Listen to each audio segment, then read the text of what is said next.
The film was set during the Qing dynasty, which was ruled by Emperor Yongzheng. During his time, the emperor formed a secret assassination squad known as the Guillotines, which was an execution squad assigned to kill anyone who hated or threatened him. However, at the same time, he also acted harshly by oppressing the Han people, and because of this, many citizens rebelled to seek justice.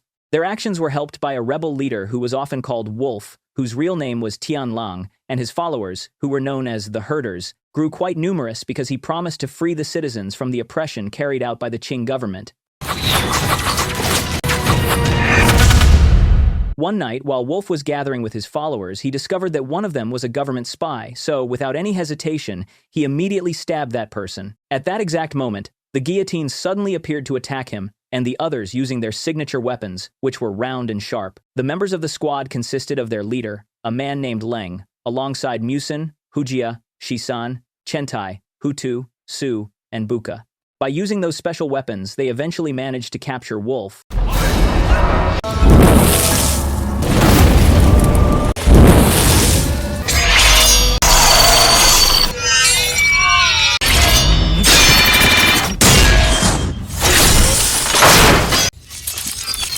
It was then revealed that the Guillotines were a group of assassins created by the Qing dynasty, and all members of this elite squad came from Manchuria, who operated under the direct command of Emperor Yongzheng. Furthermore, to maintain their complete loyalty, the members were strictly forbidden from learning how to read and write.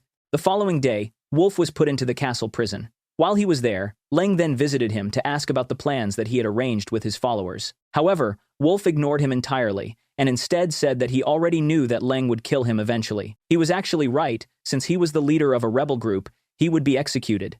The next day, the captured rebels were executed by having their heads cut off. Then, shortly after that, a group of soldiers brought out Wolf, who was also about to be executed, but then a man suddenly showed up from above and freed him. It turned out that this man was not alone because he came with other rebels to fight the soldiers and help their leader. However, the guillotines soon appeared and surrounded them. The battle between the two sides was inevitable.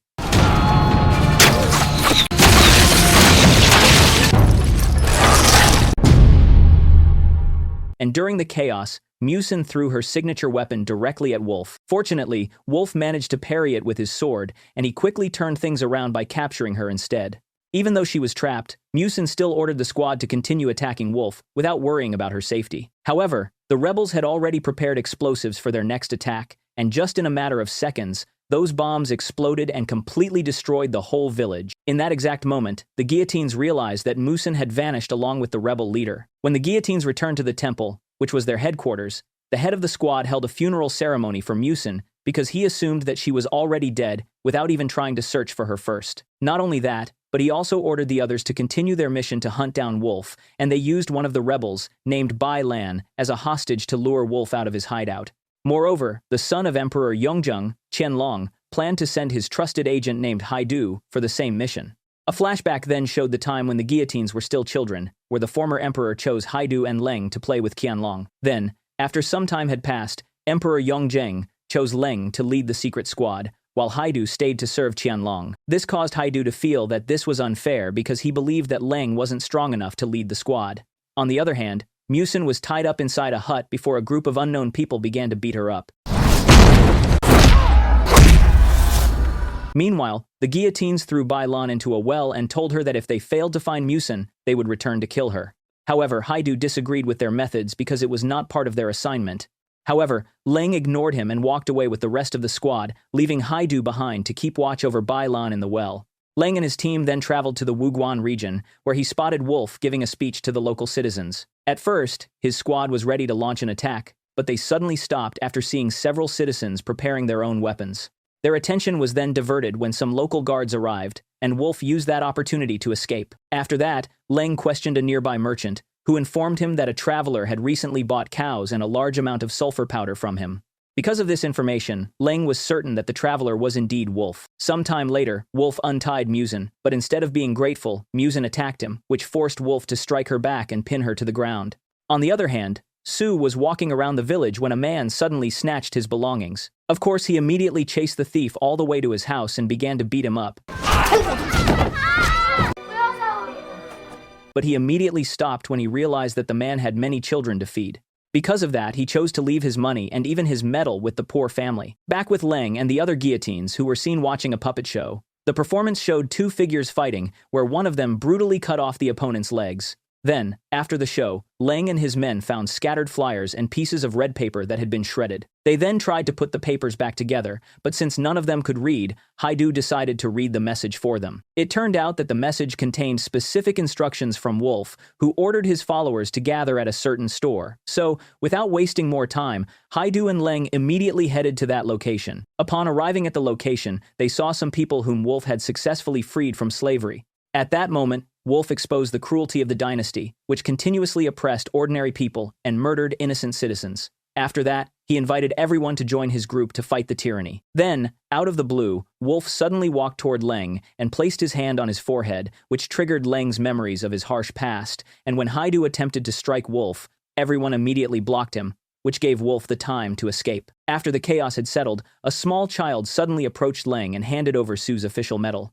The kid also reminded the leader of the shadow puppet show he had watched earlier, which showed a duel where one fighter cut off his opponent's leg. At that moment, he suddenly realized something had gone wrong, so he rushed to find Su. He soon found Su near the well. His hunch turned out to be right, because there, he discovered Su dying with his leg cut off. This made Leng realize that the puppet show before was a warning from Wolf. Shisan became really mad, so he went straight to the theater and killed the puppeteer. However, his action angered the people, who immediately tried to attack him and his squad, forcing the guillotines to escape from there. After burying Su, Leng and his remaining men planned to attack the rebels. They soon discovered a place where the people were suffering from smallpox, making the place rarely visited by people. At that place, they also found that many pieces of red paper were stuck onto the doors. Thinking that the place was Wolf's rebel group sanctuary, the guillotines then set the entire area on fire. In another location, Wolf had sent a message to invite Leng to meet him and bring along Bai Lan, and in exchange, he would bring Musin. However, before the meeting, Haidu warned Leng not to do it and save his own life, saying that Wolf might have planned to attack him. However, Leng refused and insisted on rescuing Musin. Because of that, Haidu was forced to reveal a big secret. It turned out that Qianlong would replace his father as the new emperor, and he had planned to replace the guillotines with a military force equipped with advanced firearms. Upon knowing that this would be the guillotine's last mission, Leng decided to defeat Wolf once and for all, after which he would disband the squad so the members could start new lives, while he decided to follow Haidu. Meanwhile, Wolf gave Musin some food before sharing the real history of the dynasty's cruelty. He explained that his father had been executed by Emperor Yongzheng just because he wrote a book about the Ming dynasty, which angered the Qing regime. After that tragedy, Wolf lived with his 3 siblings. However, Emperor Yongzheng ordered his right-hand man, who was Musin's father, as well as the chief of the guillotines, to slaughter him and his siblings, leaving only Wolf alive. From that day on, Wolf lived with that trauma. After hearing this truth, Musin felt a deep sense of guilt, knowing the guillotines were paid to execute people, and they would take their victims' heads as trophies without the slightest guilt.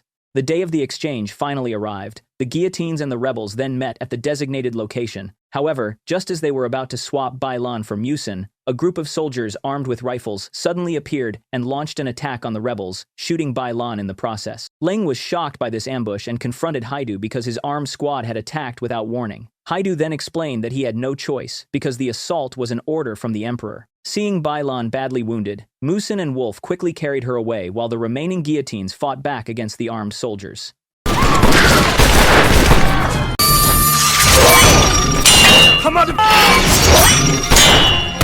Fortunately, during the gunfight, the guillotines and the rebels managed to survive and escape. However, news of this incident eventually reached Emperor Qianlong, who decided to sentence the guillotines to death for betraying him by defending the rebels.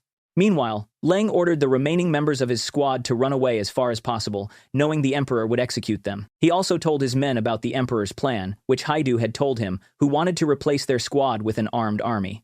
Upon hearing that, the guillotines were clearly mad, but Leng told them to just flee for their safety. After the betrayal of the guillotines, Emperor Qianlong offered a large reward to anyone who could find and execute the guillotines, and because of that, there was no safe place for the guillotines, as they were hunted and killed one by one. This made Leng mad and devastated, but Haidu was fed up with Leng, who was always mad, and as a result, during an argument, he shot Leng, causing him to fall off a cliff.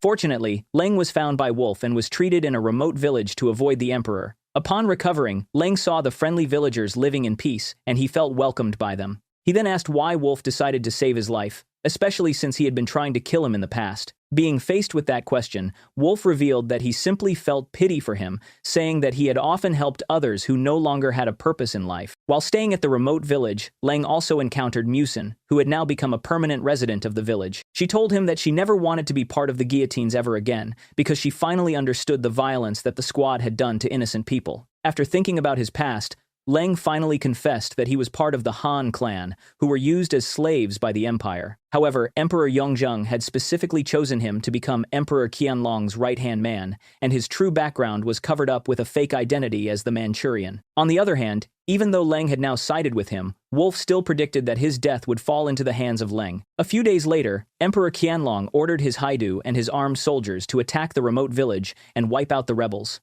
Upon finding out about the incoming attack, the villagers immediately fled for safety. Meanwhile, Wolf, Musin, Leng, and the remaining rebels stayed behind to fight the soldiers. During this gunfight, Haidu's troops utilized advanced firearms and heavy cannons. Because of that, the entire village was quickly ruined by the strong military power. Unfortunately, Musin was shot and killed, and upon finding out about it, Leng cried as he mourned her death. Shortly after, Haidu completely destroyed the village and eventually located Leng and Wolf at the edge of a mountain. In that moment, Wolf believed that this was the right moment to establish peace with the Empire, so he requested that Leng kill him to finally end the warfare. Knowing that he had no other choice, Leng was forced to kill Wolf and cut off his head. After Wolf's death, Haidu and Leng returned to the palace with Wolf's severed head. They then presented it to Emperor Qianlong as proof that the rebels had been defeated. Because of that, the two of them received high praise from the emperor, who believed that this would be the beginning of his golden age as the ruler. However, Leng confronted him, saying that as long as he kept oppressing his people, his golden era would never come. He also reminded Emperor Qianlong to make peace and ease the suffering of the people to gain the people's trust. Since Emperor Qianlong had a goal to disband the Guillotines, Leng, who was part of that squad, surrendered himself to be executed. Upon hearing this request, Haidu tried to stop his friend's sacrifice, but Leng had made up his mind. Because of that, Emperor Qianlong granted his wish, and he was eventually executed. In the end, it was explained that Emperor Qianlong became one of the longest reigning rulers who successfully maintained peace between Manchuria and the Han people. However, the history never mentions anything about the Guillotines during his era.